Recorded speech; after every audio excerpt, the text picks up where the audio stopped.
Friend of the show, Mike Malag, has a podcast called Impaulsive. Some of you may know it, some of you may not. Very big podcast. And they, yesterday, had a conversation with a particular individual with a red tie. That particular individual is also known as Donald John Trump, the current president of the United States of America, secretly, and the former president of the United States of America as well. Number 45, number 47, and maybe even number 46. Let's take a look at what happened in this process, in this conversation.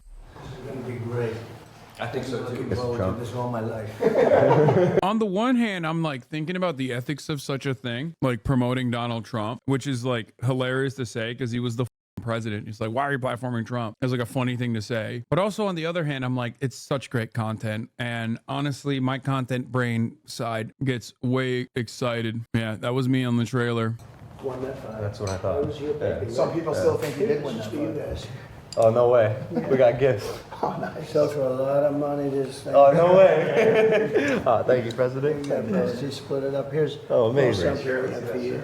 This is Is this your mugshot? this is, yeah, can you believe it? You're a gangster. This is what we're reduced to. You know, No way. No way. Should we put him on now? Yeah, That's I'm so jealous. Like, oh my God. I'm jealous, but also I'm excited because like I don't think I've ever been this close, like this immediately and directly close to Donald Trump. Like, think about it, chat. This man sitting in the corner, the host of the Impaulsive podcast, has sat here. You know what I mean? Like, this is literally the closest I have been to Donald Trump. That's mighty parasocial of you. Yeah, I am parasocial for Trump. That's amazing. Why didn't you ask him to mention you? Dude, if I knew, I would have helped them produce this. 100%. I would have given him some solid questions, like not like obviously contentious ones, but like questions that would trip him up at least a little bit, but massaged in a way where it's like a good enough question that he will answer it. Tells. Well, Elvis had one. Frank Sinatra had one. This shirt? But we've eclipsed them.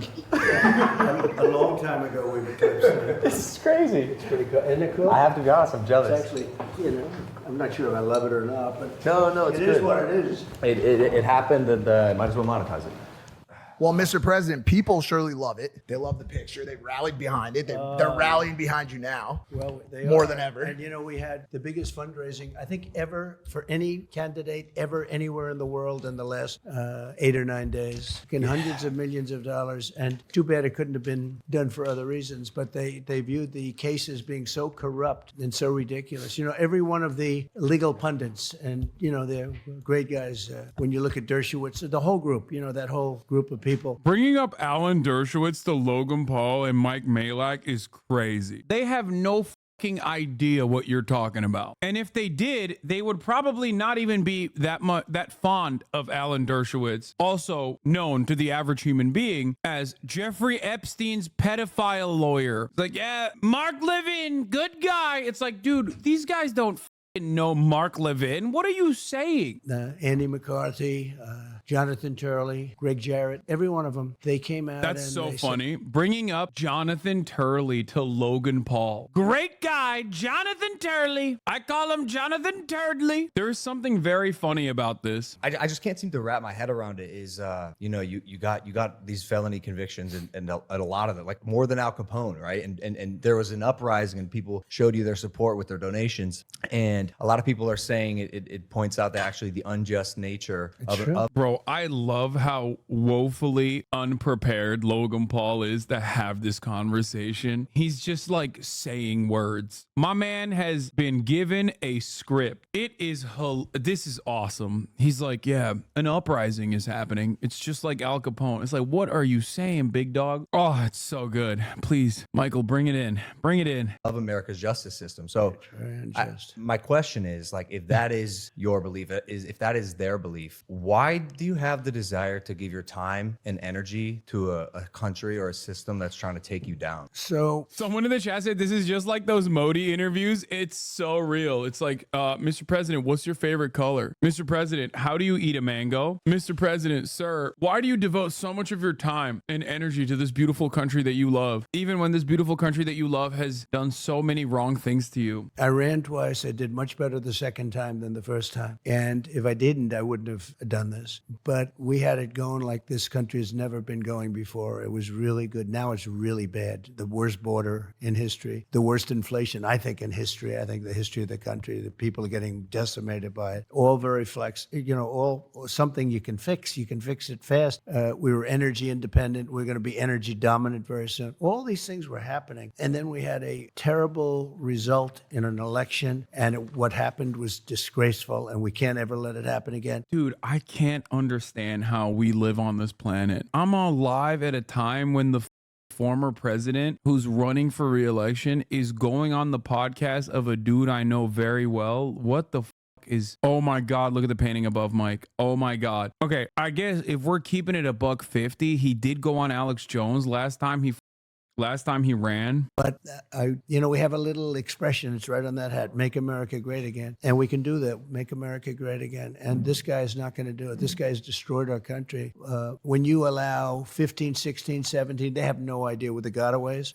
Million people coming out of jails, coming out of mental institutions, insane asylum. The insane asylums all over the world, the mental institutions, they're at the lowest levels. They've been at it for years. They're going to be totally empty. And you have terrorists coming into our country. We're going to be paying a big price, and we're going to solve the problem, and we're going to solve it relatively quickly. But we have other problems too, with energy, with inflation. He's been a disaster as a president. He's the worst president. I love the impulsive zoom cuts on Donald Trump doing his tight five. Yeah, energy crisis, inflation, it's all happening. Meanwhile, it's like zoom cut, zoom cut, zoom cut, zoom cut. That's hilarious, dude. President we've ever had. The good news is he makes Jimmy Carter look brilliant by comparison. So Jimmy Carter Why are you laughing at that, Logan? Do you get that reference? is the only one that's happy with this. Logan, you get that reference, big dog? What are you laughing at?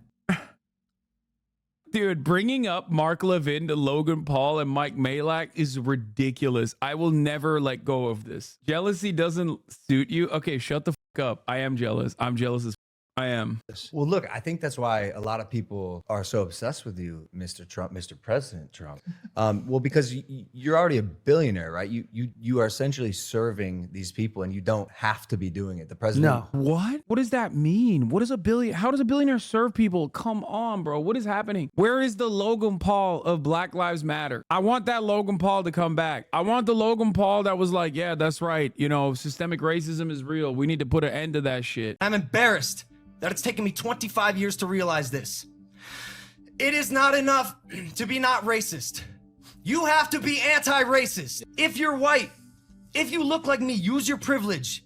And for those who do not think white privilege exists, you are delusional and you are part of the problem. Being the president seems like a very hard job. You were at 3 meetings just before this. But okay, he's not president right now. That's number one. And number two, if you read enough, and back when I used to read books all the time about how Donald Trump became president, because it was a fascinating story. And I don't think he thought he was going to be president, big dog. I don't think so. He just kind of got in there and was like, oh, he didn't think he was going to be president. Also, he's not a billionaire, I don't think. I don't think he's a billionaire at all, actually. Like, this was a shocking turn of events for Donald Trump. I think it was The Devil's Bargain, Joshua Green's book, like literally one of the last books I can remember reading, where they talk about like how he's just kind of sitting there and no one thinks he's going to win, including himself. Or was it Fire and Fury, maybe? The Devil's Bargain is the book about Steve Bannon. It's a really good book. I really like that. It's one of the last books I read, which is crazy. An attempt to improve your country for these things you're saying. Yeah. It comes from what? Just the love of the country? Well, the people, I'll tell you, when you look at the people, when you look at the crowds, I did a rally in New Jersey. We had 107,000 people there. You saw that last week. We did one in the Bronx. We had 25,000 people. And this was in the South Bronx, which is known as a rough area. And it was like a love fest. There was not even, nobody even raised a voice of dissent. The whole place, it was like a big love fest. Nobody could believe it. You saw that 3-4 weeks ago. Our country has tremendous potential, but it's going down the tubes very, very rapidly. Nobody has ever seen anything like it, the way it's being run. So bad. And we can change it. We can change it quickly. We have a debate coming up. That'll be interesting. June That'll 27th, be- yeah. hosted by one of your favorite television networks, CNN. Well, they gave me the option. They said, would you do it? And they didn't want to do it. He didn't want to do it. So they gave me everything. Fake Tapper and lots of other people that were going to, were involved on CNN. I mean, look, Trump is a serial yapper and he lies about everything and he does it in a very convincing way because he's like very confident. And I'm thinking like, how would I react in this situation? And like, yeah, I'm armchair quarterback in here and being like, oh, I would like address some of the lies that he's saying, but like I probably wouldn't. Like I wouldn't be able to if he's just like sequentially deploying lies over and over again. And I would definitely drop some of the sillier things that he's talking about with like how big the crowd is in the Bronx. You just kind of have to let him yap. They thought that I wouldn't do it because it's CNN, but I've done plenty of CNN. I did a town hall not so long ago with CNN that worked out well. But I think they'll be fair. I think they're going to try and be fair. I mean, as fair as they can be. But I think it's important for there to be a debate. So they said, you want to debate? Yep, I'll accept. You don't even have to tell me. Then they said CNN. They said the different people that are involved. But let's see what happens. I used to get along with Jake Tapper. We'll see what happens, but it doesn't matter. Whatever it is, it is. That sentiment that CNN might be fair to you, They might be. is a bit of a departure I'd from say your a good normal 10% chance. from your normal hardline stance. Do you think that you're starting to come around or soften your views on some of the networks that you may have not gotten along with in the past? No, they're fake news. I Yeah, mean, fake news. No, they're so bad.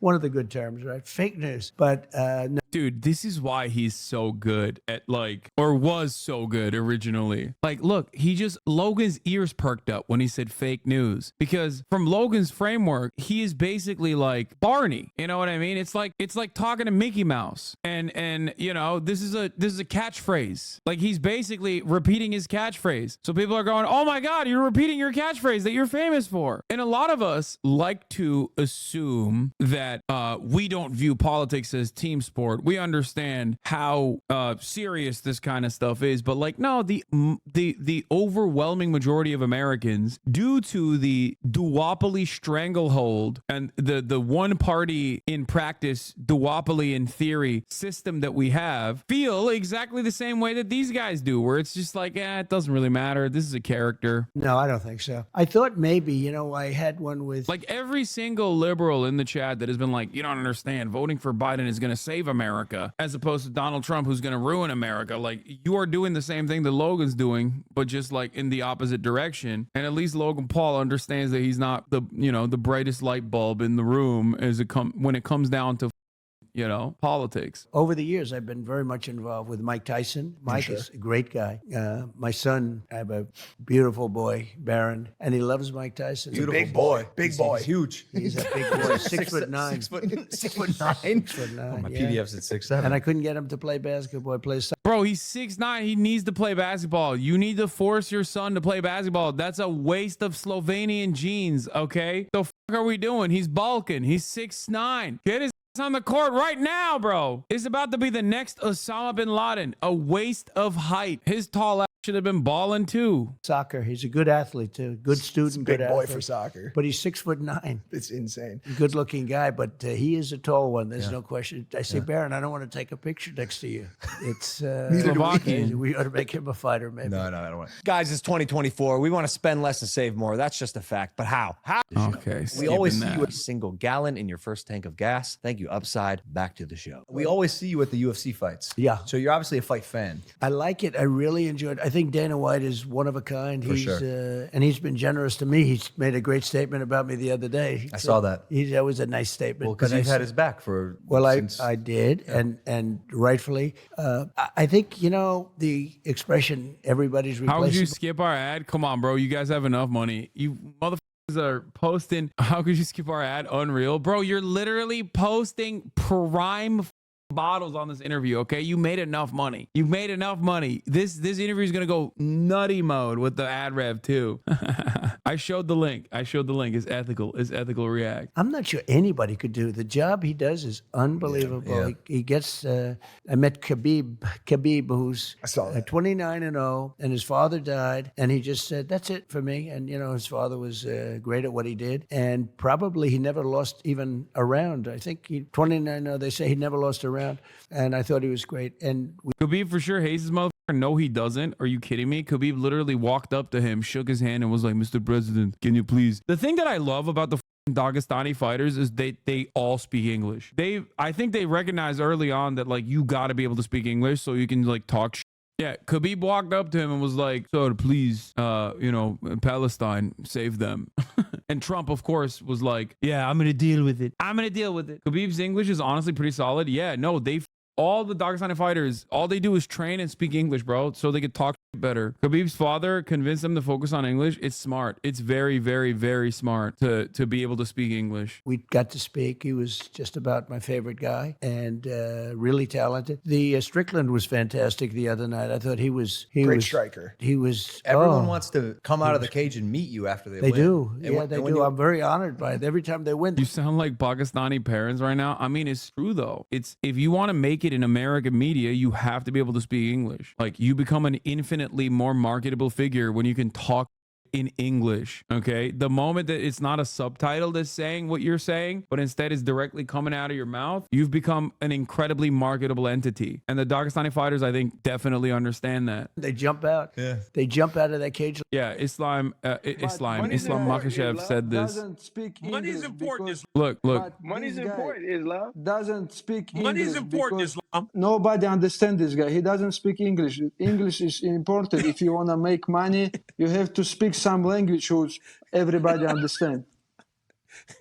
So I gonna smash your boy. Go to sleep. It's sleep time. Go to sleep. No tap out. You don't tap out. Go to sleep. These people, they come here to see you. These people, they come here to see you. You talk shit. Go to sleep. And when you enter the arena, there's an eruption of cheers. Yeah. But I remember, because I've been going to UFC for a while, like it wasn't always like that. There was a very clear like shift in the perception of you. Do you feel like you feel that now? Yeah, it's like talk now. Let's talk now. There's another one. Dude, think about how iconic that shit is though. Now we talk. Talking now. Now we talking. Now we talk. Before the fight, he talked too much.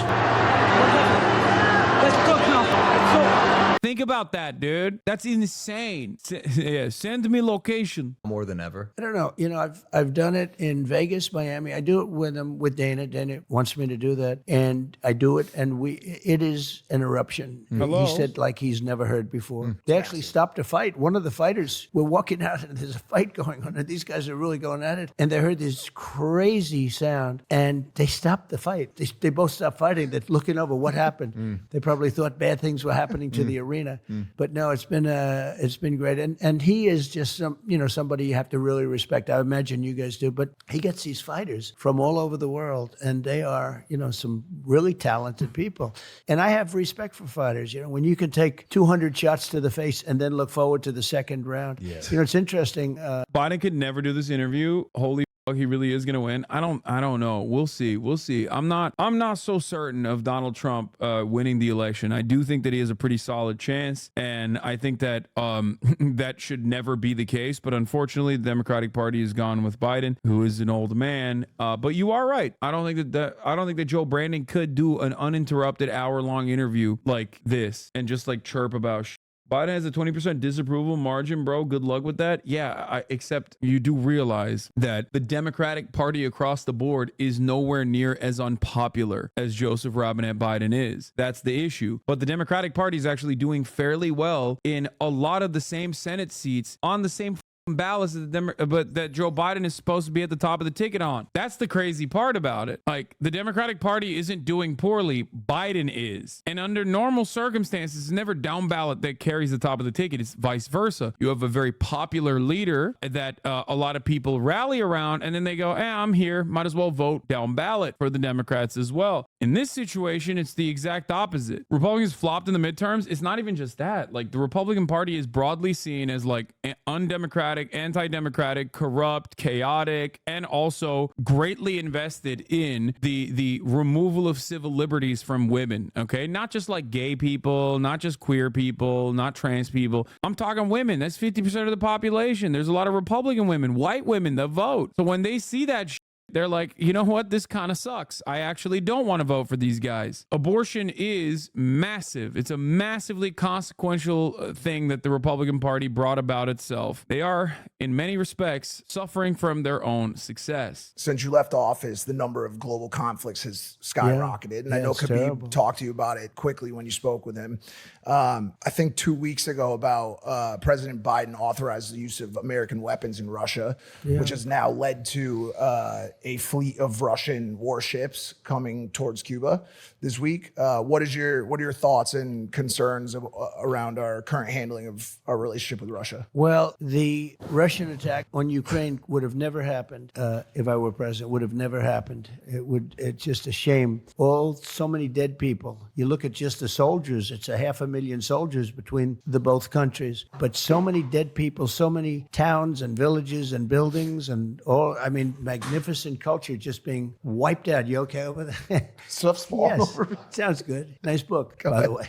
Nice book. That's We'll his get book. to that. That's his book about Let's overcoming drug promote it. addiction. It's a bestseller about the opiate epidemic, which we'll talk Wow, about. After. that's a great topic because it's so sad to see what's happening. That's right. Nice book. I'm going to kill all drug dealers. Wow. I love when he says Russia never would have invaded Ukraine if I was the president. It's just like all of these things that have happened under the Brandon regime. He could just sit back and be like, yep, if I was president, none of that would have happened. Only good things, none of the bad. Believe me. So bad. But it's a shame because it never would have happened. And it didn't happen during my 4 years. It didn't happen. It wouldn't have happened. I got along very well with Putin. I got along with Zelensky, but it wouldn't have happened. And October 7th would have never happened. And yeah, like, see, this is the part where I would be like, if I was in the room in a situation like this is the part where I'd be like, how can you say that?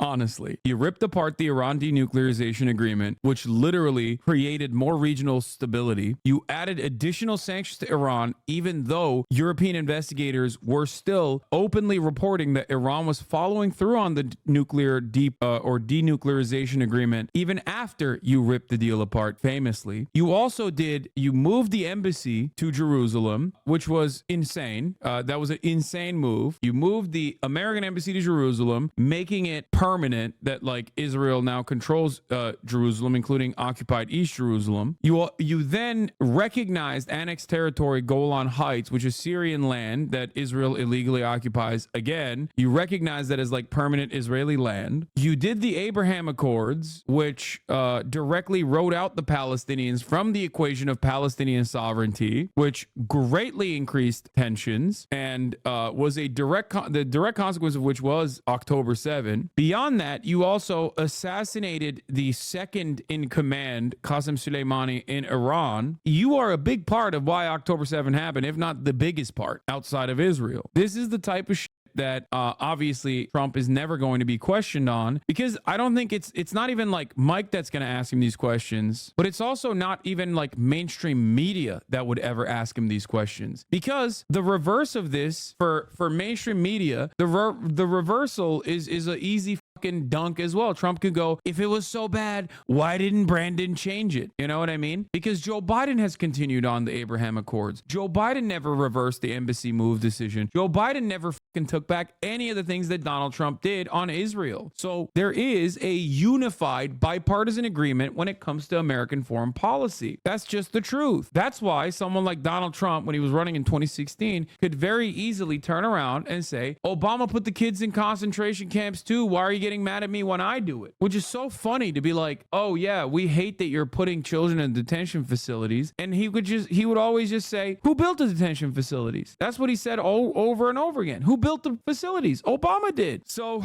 that is part of the reason why I'm very, very frustrated with the Democratic Party all the time. Inflation would have never happened. And the withdrawal, the kind of withdrawal, we were getting out of Afghanistan with dignity and strength. But to get out the way, I think it was the most embarrassing day in the history of our country. And I actually think think that the way Afghanistan worked, I think that when Putin looked at that, he said, wow, let's go in. And you know who else looked at it? President Xi of China. And he is looking at Taiwan, and he's drooling. He's drooling over Taiwan. And so something could happen there. We've lost a lot of respect. They're laughing at us all over the world. And that wasn't happening 4 years ago. And with you back in office, you think we'll get that respect back? Yeah, we'll get it back. Yeah, this is ridiculous. If there's one thing that was universally acknowledged, it was that America did become more of a laughing stock by our allies, especially during his administration. Literally, everyone laughed at his face. Everyone laughed behind his back. The entire world was like, look at this dumbass. Now, the saddest part about it is that they're still laughing because now we substituted one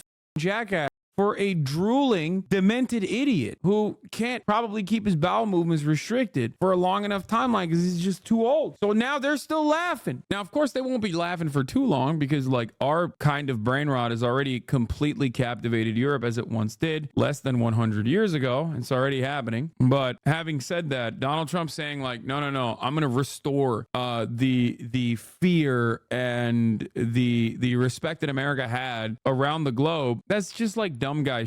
He says that, and it's no different than him being like, I'm a businessman, and I think someone needs to run this country like a business. That's like classic dumb guy.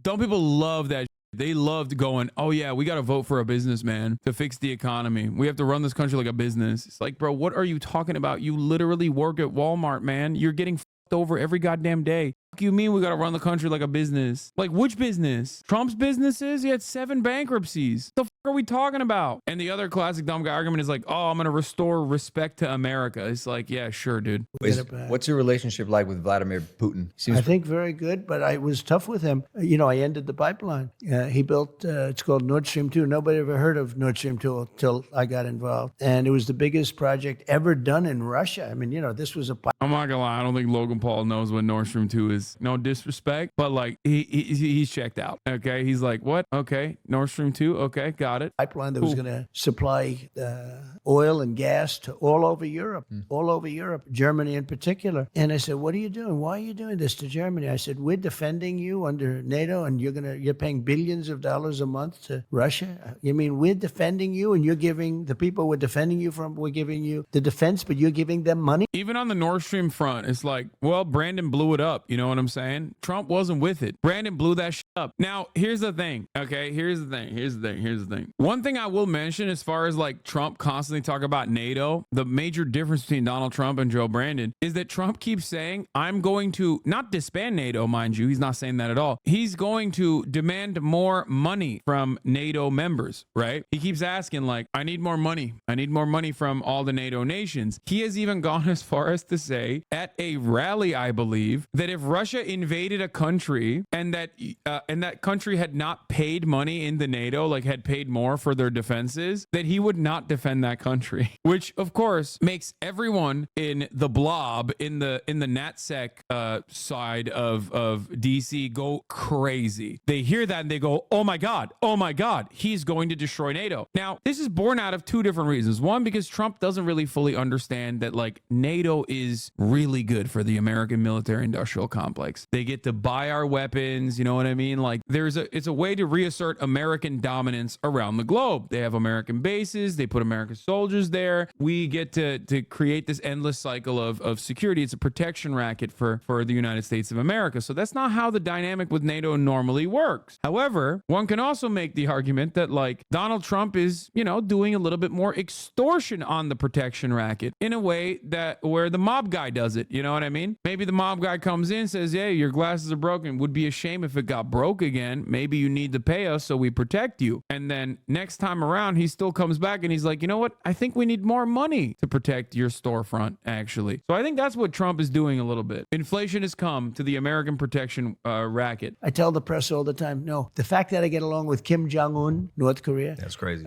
President Xi. That's crazy. It's all good stuff getting along. But nobody ever took money out of China like me. I took hundreds of billions of dollars out in the form of tariffs and taxes. No other president took out not 10 cents. And, China built their military because of the United States. The United States was giving them hundreds of billions of dollars a year in excess flow. Nobody's ever seen anything like it. But we took out hundreds of billions of dollars from China, and I still got along with President Xi until COVID. That was a breaking point. But no, but he was a guy that I respected. He liked me, and I liked him. That's a good thing, not a bad thing. The press says, "Oh, isn't it?" I think a lot of these global leaders know how to manipulate Trump, by the way, where they just basically glad handle. They just tell him he's a big boy, he's very strong, and then he takes that at face value and goes yeah, that's right, they love me, they respect me, they're afraid of me. Because think about it this way, Donald Trump's a dumbass in comparison to people like Vladimir Putin and Xi Jinping. These guys are elderly statesmen at this point. They have been leading these massive countries for multiple decades in comparison to Donald Trump, who's a television guy who doesn't really like to read and is now lucked into a phenomenal position of power. So for them, they probably thought, this is great, we can do whatever the we want. This guy will just shut the up. As long as we glaze him a little bit, he'll be like, these guys love me. And as far as Xi Jinping goes, yeah, sure, he hasn't led China for decades. Okay, but he's been in politics for a lot longer than Donald Trump has and will lead China for decades into the glorious future, the glorious Chinese hegemonic future. Leader Xi, please alert the authorities. I'm ready. Activate me like the Manchurian candidate, sir. The funny thing is I got along with the tough ones much better than I got along with the weak ones. You had some real weak ones too. I didn't get along with them as well. It's strange. Must be a personality. The European leaders, they were weak. It's probably a good thing that you get along with I get along with the leaders tough of the largest countries. There's a very tough one, Viktor Orban, and he's the prime minister of Hungary. That's such a funny thing to say. Viktor Orban is a very tough leader. It's bro says he gets along with the tough leaders and not with the weak leaders, and then talks about Hungary. Hungary, the real tough nation of Hungary, led by the real tough man, Viktor Orban, dude. Come on. That's insane. When you say that about, I don't know, Vladimir Putin, that's fine. He is a strong man, right? When you say that about Erdogan, that's fine. He's a strong man, second largest army in NATO. Say that about Xi Jinping, understandable, right? But Viktor Orban is suckling on 3 different titties. 1, Vladimir Putin's titty. 2, EU's titty. And 3rd, and most importantly, the Chinese titty. What are we talking about here? He's Viktor Orban, very, very scary, very tough guy. It's very interesting though. So Khabib came up to me after the fight the other night, and you guys would probably say he's the best ever, maybe, and probably certainly he probably is, and are very close, right? John Jones, a lot of people say. I'd say 1 and 2. And he said to me, "Oh, I hope you can get in because we have to stop the wars. We have to stop the killing. The killing." He was so smart; he understood it, and I think he's friends or was friends, but I think he is friends with Putin very much. Yeah. But he said we have to stop the killing, and it's true. And I think I'd have that war stopped if I was president-elect. Right after the election, if I win, I will get that war stopped. I'll get it stopped. Khabib wants the war in Ukraine to stop. Yeah, he wants it to be Russia. He wants Ukraine to be the second Dagestani territory so that they can finally stop being pussy and start doing real war like real men. No more gay shit. Fast before I get to office,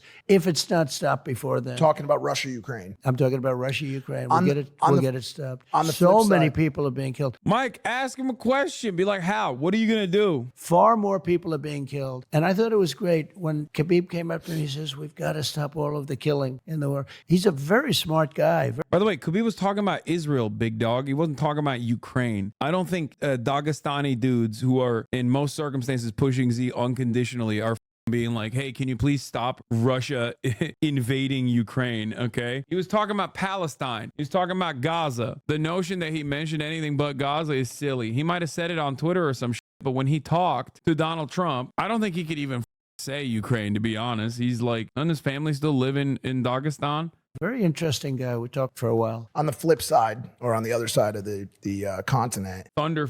Do you always, Turkey's dumb, do you always suck Palestine off? Thank you for recognizing Palestinian statehood and sovereignty. Let's continue. The Gaza situation has been horrible. Big news. How can you still like Mike after this? Isn't he pushing all right propaganda here? I can. You want to know how? Because I'm not some brain broken person who literally thinks like that Mike Malag is like secretly trying to get Trump elected or some shit by having this interview with him. But that's probably the reason. You say stuff like this, and then your parents are unironically saying like alt-right shit, by the way. Get the out of here. They'll be like, wow, I can't believe you like a dude that you know personally, that you think is a very nice person, very kind person, and a well-intentioned person for platforming the former president of the United States of America. Meanwhile, your dad is saying fucking unimaginable shit that you would be incredibly embarrassed to repeat in broad daylight. I don't see you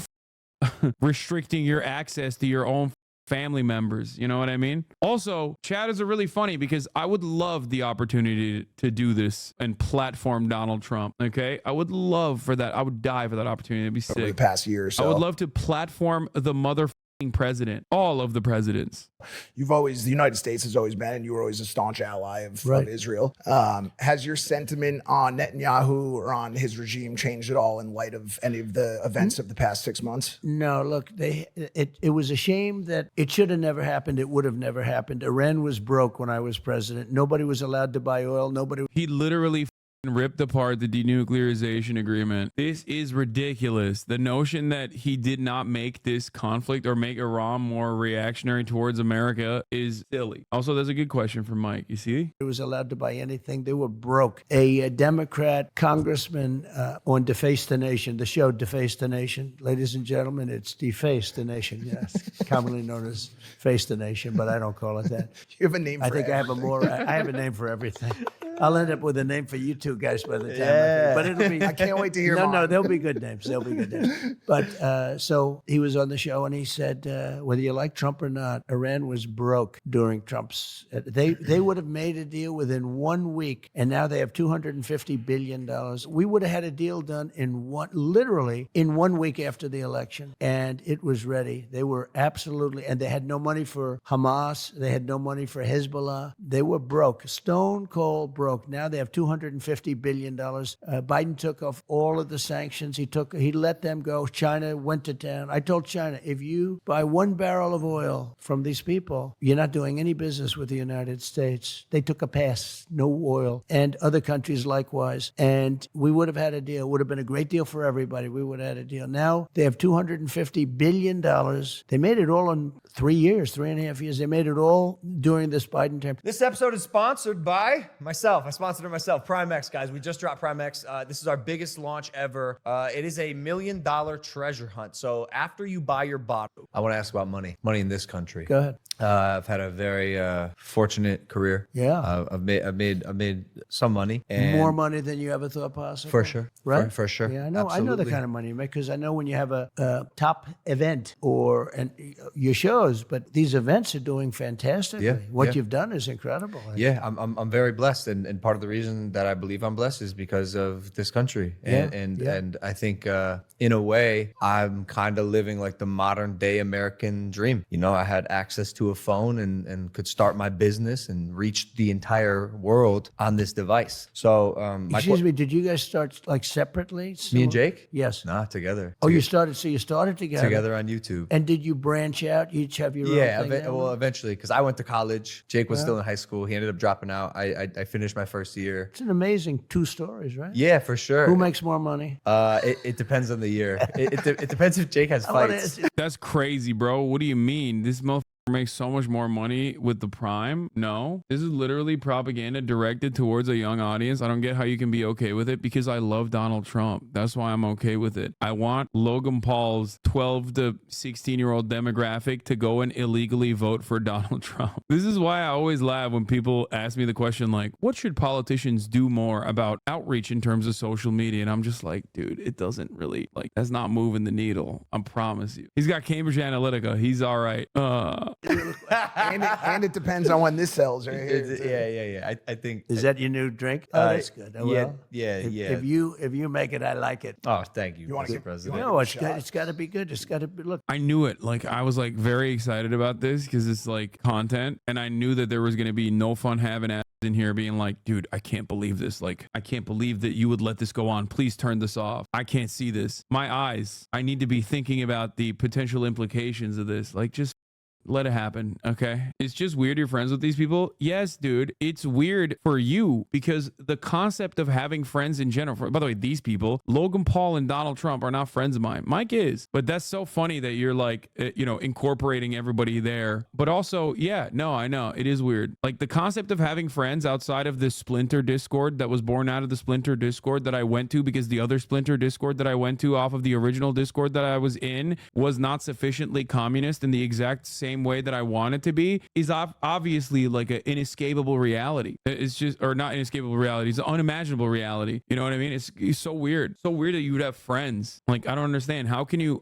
maintain a relationship with people that you don't 100% align with on every single issue? And they're not actually advocating for a global Maoist third worldist revolution. Why are they not rising up in arms and engaging in a protracted people's war? What is going on right now? How could you do this? This is what happens when leftists live their entire lives out online. I know. And think that like every step they're taking is like some kind of like weird praxis. And I know every single time I talk about this kind of thing, people get really, really mad because so fucked up you assume people are just antisocial for having conviction in their morals. If I knew every minute detail about your life, I would 100% be able to examine with the same critical lens the direction and the steps that you take and how immoral it is under the same exact hypercritical lens that you place upon me and my friendships and also those other individuals as well. This goes back to, once again, the unimaginably brain dead way in which extremely online leftists approach normal human beings in society. People talking about how like this content creator is ableist and then having problematic faves. You know what I mean? It's just like, I'm not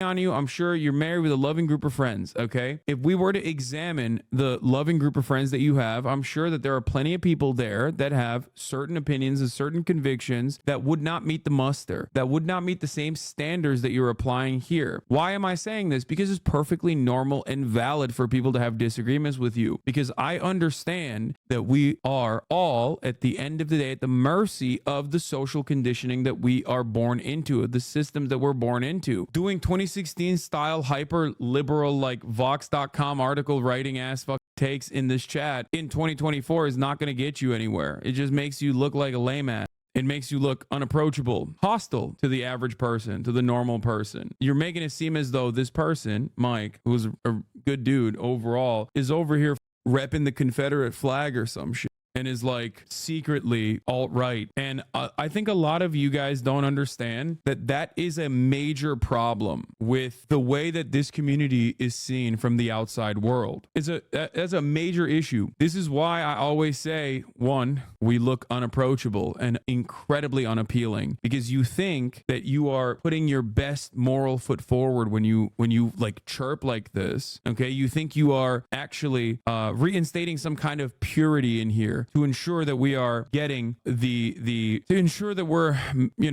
cleansing this community of any kind of like outside influence that is inherently reactionary or whatever. If you truly care about the causes that you espouse and you want other people to also come to terms with some of the things that you believe that you want them to agree with, do you think it's good to be as physically off-putting and repulsive as possible every step of the way? Or do you think it's better to at least try to fake being empathetic and fake being normal with the hopes that people will want to be around you? Because I think many people mistake the off-putting way that the off-putting vibes that they put out there as like being morally pure. It is sad that we find ourselves having this conversation almost daily nowadays. Pushing away open-minded people is the dumbest thing you can do. It is literally the dumbest thing you can do. Please. I spent 8 years addicted to heroin, living on the East Coast. Wow. In what I considered, I think a lot of people considered. So you were addicted. Correct. Wow. I think a lot of people consider it to be the great opiate Let me epidemic. see the book. Can I see the book? Absolutely.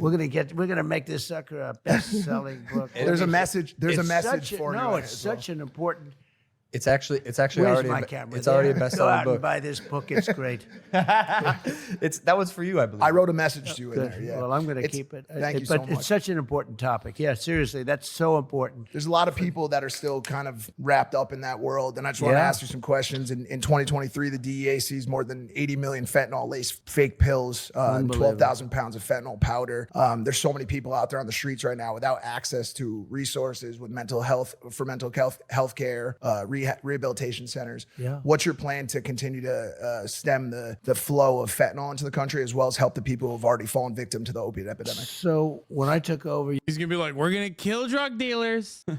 All the other stuff you said about no access to social safety nets, I will avoid that. Jail. Mike, if I was president while you were an addict, I would have killed you. I'm going to kill drug addicts and the dealers. was drug infested. When I ran in 2016, I ran on the border and I fixed the border, and I couldn't even use it in 2020 in the campaign, even though I got millions of more votes than I got the first time. I couldn't talk about The major reason why I will always have respect for Mike, beyond the fact that he's like a very empathetic person and a very charitable person, and he is literally like, if more normies were as outwardly empathetic as he is, then you would have infinitely more allies. But beyond that, yes, because he did drugs. Exactly. That's why. Like, dude, you will never, ever, ever get me to hate someone who was like in the throes of crippling heroin addiction, who's been able to overcome that. Okay. And that's a lifelong struggle. It's crazy. Chatters with no goddamn lived experience that are like, 14, 15, 16 years old in the chat, or come from like very comfortable backgrounds who never had this kind of issue in their lives, literally just chirping stop without knowing a single aspect of the human being that you're talking about. It's just very, very frustrating. It sucks. And I think that obviously stems once again from the like purity spiral that people want to the little pure circles that they want to create for themselves, not understanding that like that's not how human beings are. That's not how human beings operate. Human beings are imperfect, and they're not going to agree with every single thing that you can say. But ultimately, like I said, I'm always going to have a ton of respect for him for that. I was with President Xi. It comes from China and it comes in through the southern. So Mexico's it comes through the southern border. And I was with President Xi, and I told you we got along great. The COVID was a step too far as I was concerned, but we got along great. And I said, do you have a drug problem? He said, no, they give the death penalty in China. If you sell drugs, I said, I'd like you to give the death penalty to people that are making fentanyl and sending it over to our country. And he was going to do that. And then we had the election result. And of course, Biden never picked up. Oh, yeah. No, she was like, you're right, sir. We're no longer sending fentanyl over the border. You're so right. We're definitely sending fentanyl over the border deliberately. And now that you've said stop, I'm going to stop it. And then, of course, Brandon became president, and she was like, ooh, more fentanyl. And everybody knows a family. I know many families where their children die and they're not even addicted. They take a pill that's unrelated, and it had got a little bit of fentanyl. They say you can take the head of a needle and you just put a piece on it, and that's enough to kill like 10 people. It is a really horrible thing. And I would have had China giving the maximum penalty. They would not have been sending it. And I had a deal worked out with President Xi, but of course Biden didn't follow up, just like he didn't follow up on the Abraham Accords, which would have been. Wait, what? He did follow up on the Abraham Accords. What you mean he didn't follow up on it? That's why October 7 happened. What the f are you talking about? That's crazy. How did Biden not follow up on the Abraham Accords? Mr. President, I got the 10-minute warning from the team, which is now 8-minute. Let's let him go a little longer. It's fine. I like it. Is that okay? I like him. Yeah, let him go a little bit longer. Yeah. Okay. So, look at these two guys. Just and then it'll don't. turn out to be a lousy show, and I'll say you were right, Jason. It'll be good. So go for another 20 minutes. Is that all right? Okay, go ahead. Thank you, Jason. It seems to be a nice flow. Right? So let's go. Well, you did reality TV. I'll be in trouble with my people. Like Biden says, I don't have that problem. But, well, first of all, he would never, he couldn't do this interview. If you asked him questions like this? No, we were talking about that. We were like, We'd like to extend the invite to Joe Biden if he'd like to come on this podcast. Yeah, I think you should. eventually. You know what chance you have of getting him on? I'd say less than 1%. Okay, if you did that, it'd be interesting. I'd actually watch that one. Okay, see how long it lasted. So there are two questions I have to ask Go you. ahead. The first one's kind of fun.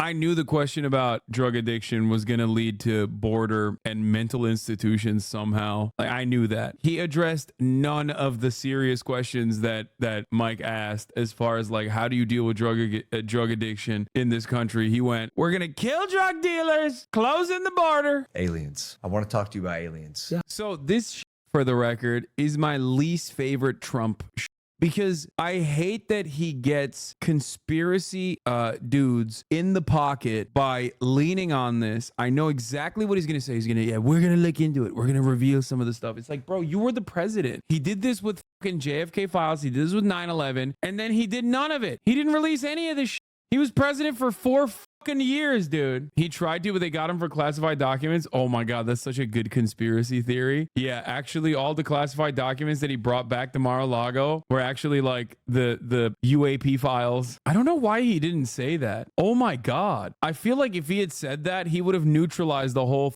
classified document saga entirely. To be like, the JFK files were there. That would be so, oh man, that's wow, that's brilliant. He should have come up with that. UFOs, UAPs. I know. The disclosure we've seen in Congress recently.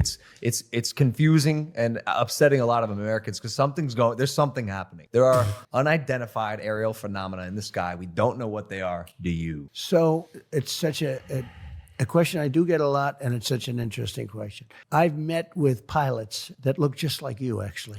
Okay, they have more of a crew cut. Okay, they look like him and they look like you. Some of them look like you, A little fatter. but these are perfect people. Okay, and they're not crazy. conspiratorial. They're not crazy, and they tell me stories that they've seen things that you wouldn't believe. These are not people that you would say, "Gee, oh, that's No okay." way. President of the United States. But I said, was who your is phone it? That's silent? Joe Biden wanting to do an interview. So I've met with pilots, beautiful, Tom Cruise, but taller. Yeah. Okay. Yeah. Handsome, perfect people. Sir, there was something there that was round and This is such a classic Trump, too. Beautiful pilots, straight out of Central Casting. They're beautiful. Don't we love them, folks? We love our beautiful pilots. They are so beautiful. form and Tom Cruise, but taller. going like 4 times faster than my super jet fighter plane. And I look at these guys and they really mean it. Yeah. And am I a believer? No, I can't say I am. But I have met with people that are serious people that say there's some really strange things that they see flying around out there. And if you go to Nevada and you look at that little section of where they go to look at the aliens, where they think all the aliens are landing, that it's I think it's maybe the number 1 tourist attraction in the United States. Roswell? Yeah. Yeah. Roswell. I think it's the number 1. It's the lines of people waiting. You have no idea how many times I'm asked that question. But don't you have access to that information? I have access. Wow. Now's motherfucker.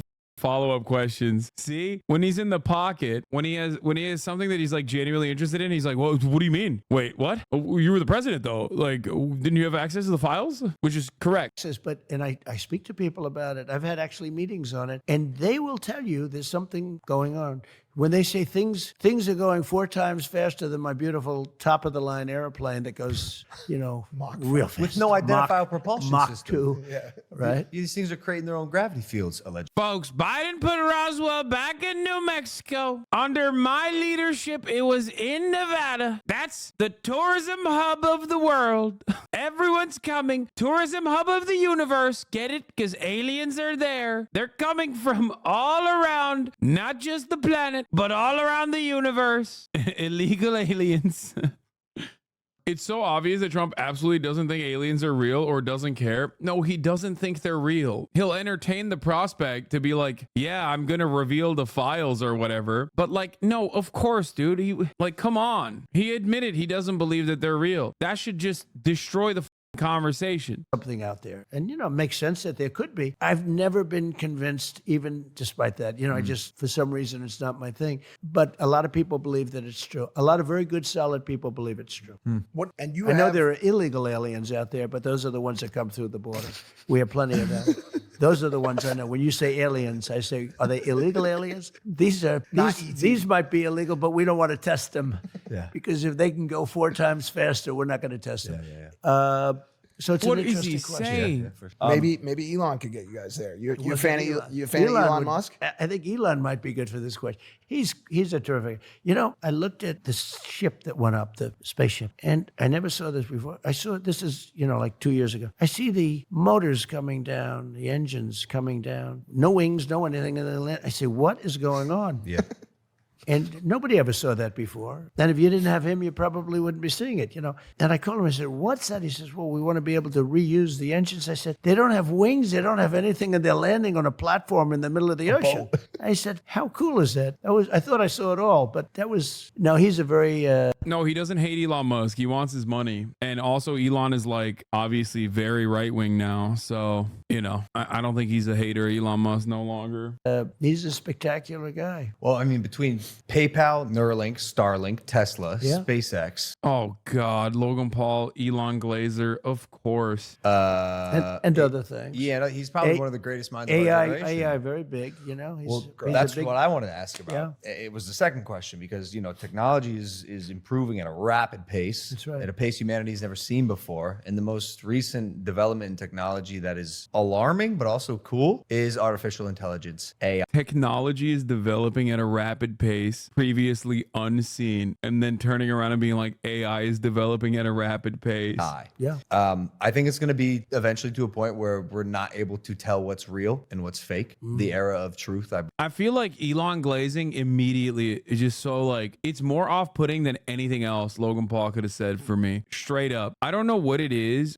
Immediately I'm like, that's the dumb guy flag for me. It automatically I flag you. Immediately I suspect that perhaps, I may have been too charitable. Thanks so much for platforming this podcast on. I normally would have watched this, but after viewing, I've decided to cast my ballot for Donald Trump this fall. Hell yeah, brother. That's the reason why I'm doing it. So it brings with it difficulty, but we have to be at the forefront. It's going to happen. And if it's going to happen, we have to take the lead over China. China is the primary threat in terms of that. And what they need more than anything else is electricity. Yeah, because China won't let that impact their own citizens in a bad way, but Americans absolutely would. The American government would absolutely allow AI scammers to just cook its own citizens. They have to have electricity, massive amounts of electricity. I don't know if you know that. In order to do these, essentially it's a plant. And the electricity needs are greater than anything we've ever needed before to do AI at the highest level. And China will produce it because they'll do whatever you have to do, whereas we have environmental impact people and, we have a lot of people trying to hold us back.